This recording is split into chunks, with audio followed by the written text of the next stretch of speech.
Alright guys, welcome back to Tardis Talk, where we run down the latest episode of Doctor Who, give our theories, thoughts and opinions, and point out a few Easter eggs along the way. I'm your host Smack Talks, and I'm joined by the lovely Miss Revolution as we get set to talk Series 10, Episode 4, Knock Knock. This week seeing Bill get back to student life as she looked to sort out student accommodation, only to find her options limited with a severe lack of space. Luckily though, Bill and her mates bumped into a lovely old man with a big house to spare, offering them plenty of space to stay for a bargain price, although he did forget to mention the killer space lice that lined the walls. So Elle, what were your first thoughts of Knock Knock? I'm really torn on this one. I think for me, the first half I wasn't so keen on, and then kind of when you got the resolution and things and what was going on, I enjoyed it a lot more. It felt like there was a lot more to the story and things, whereas I think my major point was because we knew so far in advance it was wood lice. I was a bit like, oh, there's not much to them, and I think if there'd been a lot more mystery to it and things, and you didn't know that it was wood lice and whatnot, I think I would have been a bit more into it and probably a bit more creeped out. I did enjoy it, but it was just, for me, it was just missing a little bit more mystery and creepiness. Yeah. Oh, see, for me, I really liked the episode. I thought it was going to be similar. This wasn't what I was expecting. I was expecting it to be more like the Weeping Angels, because from the trailer, when you seen the reveal of like the wooden lady, I thought that was quite Weeping Angel-like. And even though we kind of knew going into it, it wasn't going to be Weeping Angels, I kind of had that feeling. I thought maybe they were going to get chased around this haunted house by this wooden lady. So that's what I was expecting. But really, I don't know if you remember it, but it felt to me sort of like Flatline. I think that was the name of the episode, where people were getting absorbed into the walls and the floor. So I really thought it was like Flatline, but then I guess at the same time, I love the fact that there was this different spin on it. And I know you didn't like kind of the Woodlouse alien kind of feel to it, but I don't know, I thought it was quite cool. Instead of having like some big intricate alien, I thought it was nice just having sort of a bit relaxed, like a general thing that you might actually find in some abandoned house, like a little woodlouse, or a big woodlouse, they were quite big. So I quite liked the idea of just having them coming out the walls, and I actually thought it was quite scary, like with them all coming out there, just surrounding, eating people, pulling them into the floor, pulling them into the walls. Did you not like it, or? I like you say, I'm like really torn because I didn't find them intimidating. I didn't find them really scary, and Really? the whole later resolution was kind of a bit more sad than it was scary. So I don't know, and it also reminded me a bit of the Vardy from Smile, the fact that you have them like literally becoming the walls of the house and things. It reminded me a lot of that, and even the sort of like grief connections and things. That's like another line that's becoming apparent again, where things are kind of similar. I know it probably wasn't intentional and the scripts are thought out months and months before everything gets produced and whatnot, but it felt a lot similar to that. And I don't know, it might have been as well because we've just come off an episode that I really loved as well. That probably didn't help because it was a lot more slow paced, and it was about more like waiting to see what was going to happen and things. I don't know, I think the soundtrack and everything and all the sound effects were brilliant and on point, but I just didn't feel like for all they were killing people, the threat themselves didn't seem that major. It reminded me a lot of The Mummy as well, where they have like the scarab beetles and they kill people by like swarming together. But even then, it didn't feel as threatening as a scarab. I think it's because we're that used to seeing wood lice, and it's just a puny little thing that does no harm at all. I think that is probably why I wasn't scared of them when I knew what they were and things. Yeah. Well, let's talk about them. I think they were called the Triads. That was the official name for them. But I kind of like just going with Woodlice in Space. That's the name I'm going to stick with. I don't know. Maybe you're just like an ultimate badass and it doesn't bother you. Yeah. But if I was locked in that room and I seen them all coming out of the walls, all swarming together, I would absolutely poop myself. I really would. It to me, that was quite scary seeing that come through. I think a little kid that's actually watching it would be a scary episode. I think for me, if we'd have seen the wooden lady and she would have been the one, well, we know she was controlling the wood lice, but if you'd have almost seen her controlling the wood lice, kind of reminding you a bit of Resident Evil 7 where you've got Marguerite controlling the flies, I think if it had been like that, and in like a controlled environment in a room and you saw her doing that, I think I probably would have been a bit more scared and things. Yeah, so you would have preferred someone controlling them and setting them after them. Kind of like what we didn't get with the Vardy. Yeah, kind of. Like, I know, like, we had the landlord with his tuning fork and things, and that was how he signaled them. But even that was a bit like, oh, what the hell is he doing? He's a bit gone in the head. Yeah. But Weirdo. I, I think another element. I know, like you just said about the Vardy and things, and it didn't need the robot. I think in this case, we needed like a third part just to be like kind of like the face before the threat. Yeah. No, I get that opinion on it. I think that would have actually worked. And I think when I mentioned before about the wooden lady sort of creeping around the house, her actually setting them onto them, I think that would have made for a good take on the story. But obviously, the way that it was, it wouldn't really have actually fit in with it because she wasn't the one that was controlling them to begin with. It was all down to, well, the son. I think that's exactly why I didn't enjoy the first half as opposed to the second because, like I say, when you found out what was going on and why they were doing things, I enjoyed it a hell of a lot more and it had a lot more purpose. Whereas the first half, it was just like woodlice crawling around the house and you didn't really get why they were doing it. And you had the landlord kind of acting creepy, but not full on kooky.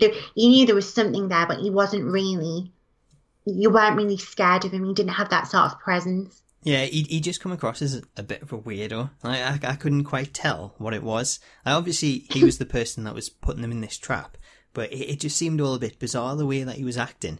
And I guess by the end of it, it did all make sense.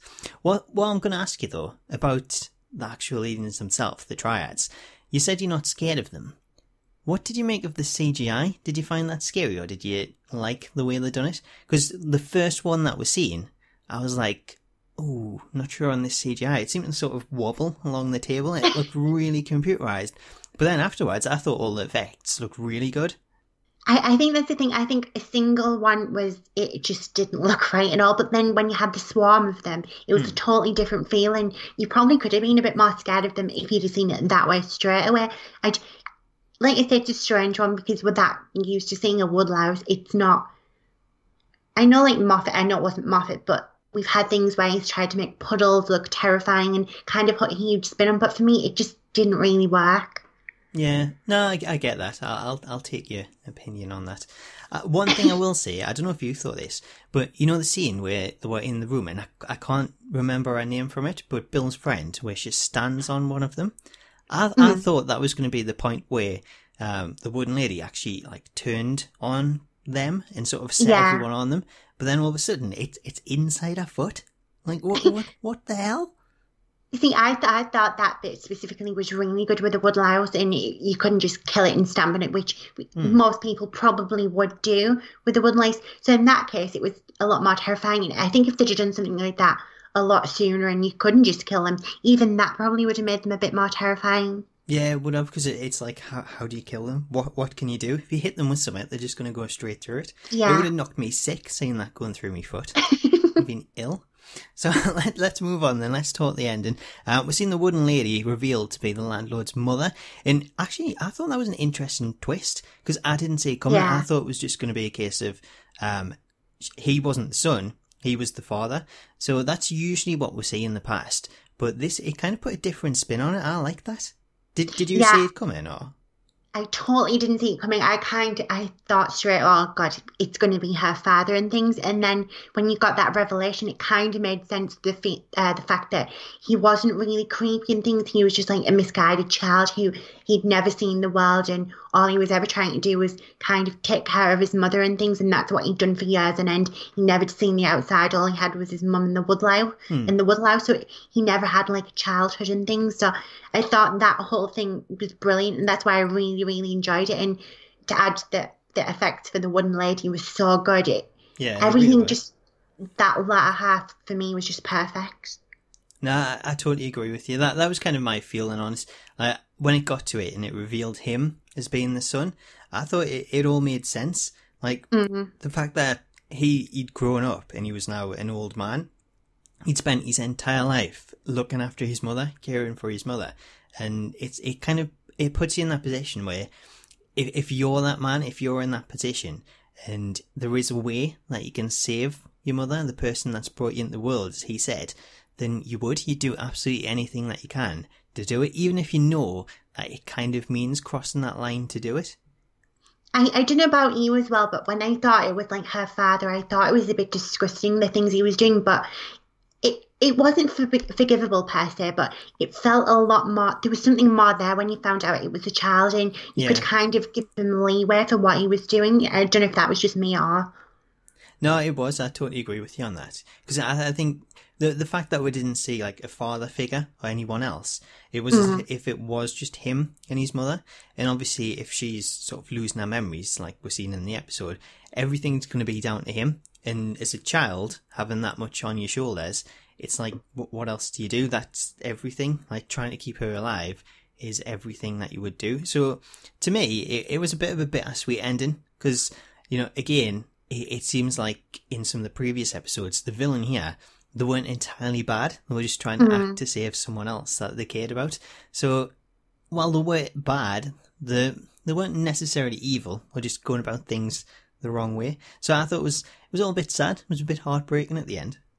I kind of liked as well how he turned it on the doctor and Bill, and he said, well, if you were in that position, could you not do that? Would you not save them and things? And it was kind of interesting to see yet again the doctor kind of hold back, and he didn't have like a retort for him doing that. And it made me think, is the doctor's mum going to come back or something? Because we never did get that sort of resolution from the end of time, and when it almost looked like we should be going to become a weeping angel, and was that the origins of how the weeping angel started and things? So who knows, maybe that could be something we're going to go back to. She may even be the one that's in the vault. We don't know. We know there's a woman coming into it with no role whatsoever, and it's only just been announced and things. So maybe his mum is going to turn up, and we're going to see what the doctor's going to do to keep his mum safe and look out after her. Maybe that's why he was silent, and maybe he is doing exactly the same thing, and he's doing something that really he knows is kind of crossing the line he shouldn't be doing. And, you know, he's doing it to save someone that he loves. So you've touched on it there, and we had the vault again at the end of this week's episode. So we've kind of covered the story. Let's talk about the vault itself, because we've seen the doctor return with Mexican food in hand, and he dismissed Nardole this time, and he decided to talk to whoever's in the vault. We're still a bit clueless, but we did get a few little clues, because the doctor's there. It's someone that he obviously wants to go in and see. He's brought that meal. So he promises them the meal. He promises them the exciting story of today's events. And it didn't really seem to interest the captor until he got to the last line, where he revealed that it involved lots of young people getting eaten. So what did you make of that? Because as soon as we're seeing that, and we're seeing the response with the piano playing, to me, it's got to be Missy. That's the only option. The sadistic thing at the end. At first, I was thinking, maybe your theory about River, you know, he wants to bring a nice meal, have a date night, you know, vault and chill, bit of Mexican. That's what I was thinking. But then that last line, it completely switched it, turned it on its head. It's like, it has to be someone a little sadistic. Who do I know? Who do I know like that? It's got to be Missy. I think I'm really, really super torn, because I think the thing is, and we touched on it last week, had they not said it was the master and things, I probably wouldn't lean to it. But there's, like you said, there's that sort of sadistic tone to it. But I really don't know, because things can be taken whichever way we want. And it's happened to us loads of times. Like, you know what I'm like for going to a river thing, but it almost feels a bit too easy to think it's the master. So I'm like questioning every little thing, even to the point where the doctor, we know that he was friends with the master and Missy and whatnot, but there's that tone of like, it seems like there's a really good friendship there, and he almost dismisses Nardole to kind of help his friend and things, and the fact that he's given them a piano and he's taking takeaways, telling them stories and things. It's almost like, well, if that is the master or Missy, why is he being so like welcoming and things? Yeah. There should be like that sort of like boundary. So it's really tough. Well, at the end of the day, I guess, you know, the doctor has said in the past that the master was his friend. So it's just a really weird friendship. See, I kind of can't help but feel like it's going to be this huge red herring, and we're going to totally have our minds blown. I really don't want to get my hopes up too much, but it feels like it's all pointing a little bit too much towards the master and Missy. We know that they're going to be in the series, but it's like, are we going to get a massive shock or not? Well, that's the thing. That's what I was going to say. To me, it seems too obvious. Surely this has got to be a red herring, because I mentioned last week the knocks and how the very last one we got that fourth knock, and to me it just seemed a little bit too obvious that maybe it was the master. So I think maybe this week Stephen Moffat continuing to play that card. Maybe it is a red herring, but at the same time, I'm going to feel a little bit dumb if I say it's somebody else and it does actually be revealed to be Missy or the Master inside there. Because I think every clue that he's given us so far now, it's kind of leaning towards Missy, I would say. See, the only kind of thing I have is, like, I've even wrote it down in my notes that every single episode we've had a reference to River and also, like, a reference to the Master and Missy. So it's almost like I really wouldn't be surprised if it's neither of them. And there was even this, like, outlandish theory that because it was a Pop Goes the Weasel, which is primarily found in, like, a Jack-in-a-Box, does that mean it's going to be, like, Jack? And it's almost like everyone's coming to these, like, extreme ideas, and who knows, maybe it's just going to be the next incarnation of the Doctor. Maybe it's the Valeyard. And we know that they might be going back to the idea of having the first Doctor and things. Could be the first Doctor, it could be Susan, it could be River, the Master, Missy. Who knows, maybe it's everyone. There's so many options. Who's to say it's just one person? There could be a few in there. I'm going to make you go out on a limb, though. Who would you say it is if you had to nail down one prediction? Who are you thinking? Oh, I really don't know, because for me, I'm really thinking it might be the Master, because I think they're going to kind of bridge the Master to the Missy regeneration. I think that'd be the perfect way to do it. We know that whoever is in there is a prisoner, and so is the Doctor. He's a prisoner to looking after them and things. And for all I'd kind of love it to be River, just because it seems like it is the Master or Missy, I think it's probably the Master. Right. Well, I'm sort of going to go similar. I'm going to go Missy. I think it's the Master, but in Missy form that's in there. I think the Master could be too easy, where I think if Missy's in there, it's like, ooh, it's Missy. So where does John Sims' Master come into this? I think that might come later down the line, where we then get an explanation of what happens, or even just the Master turns up and meets Missy and the Doctor both together. I see, I really don't know. Who knows? Maybe it's the Doctor's mother. There you go. Maybe. There's a new one. Maybe she's in there. So there you go. There's our thoughts then on who's in the vault. Finally, though, let's talk Easter eggs, as there was a few in the episode, mainly at the end when we had the mystery piano player churning out tunes in the vault, as the first one was actually a composition by Beethoven titled Für Elise, which interestingly translates to English, and I know you like this because it means for sweetheart. So whoever's in there seems to be playing for their love. Additionally, the second tune, as you mentioned, it's a lot more familiar to the children's nursery rhyme Pop Goes the Weasel, and I actually looked into that to see if there was a meaning behind it, and apparently in olden times people would pawn the coat and then buy it back on a Monday. So that churned out the term Pop Goes the Weasel somehow. I don't quite understand that.